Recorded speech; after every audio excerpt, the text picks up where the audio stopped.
Pemirsa, petani sebagaimana profesi lainnya tentunya menghadapi berbagai kendala. Dalam upaya menghasilkan kualitas hasil panen yang maksimal, petani harus mampu mengatasi kendala-kendala tersebut. Berkecimpung di bidang pertanian tentu tidak bisa melepaskan diri dari berbagai kendala yang dialami.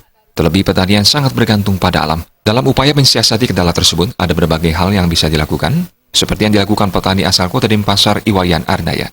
Dirinya menuturkan kendala yang kerap dialami yakni ketika air tidak tersedia di subak. Pihaknya mensiasatinya dengan berbagai cara, seperti menampung air. Ketika dilanda musim hujan, pupuk yang merupakan kebutuhan utama pertanian harus senantiasa dikontrol agar tidak hanyut terbawa air. Dalam upaya tetap menjaga kualitas hasil panen pertanian, ketika musim panas pun petani harus lebih memperhatikan kebutuhan air.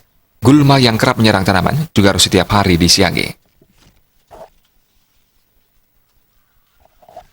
Musim kering itu kita luar biasa memerlukan energi karena kita sumber airnya kita mengandalkan air dari subak sebelah. Jadi kadang-kadang dia surut kecil. Nah, kita itu perlu perjuangan yang luar biasa untuk mencari itu gitu. Iya. Nah, untuk kalau hujan gimana, Pak?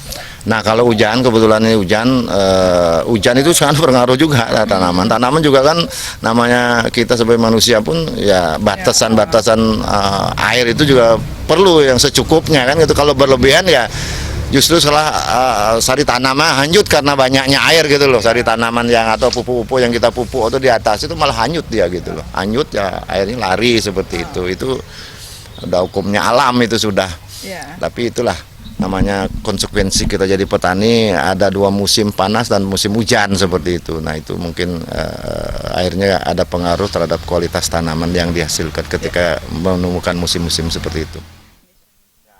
Arnaya juga menuturkan pihaknya tidak mengalami banyak kesulitan dalam pemasaran. Oleh karena itu pertanian berbagai jenis tanaman pangan kebutuhan hidup sehari-hari masih potensial untuk ditekuni.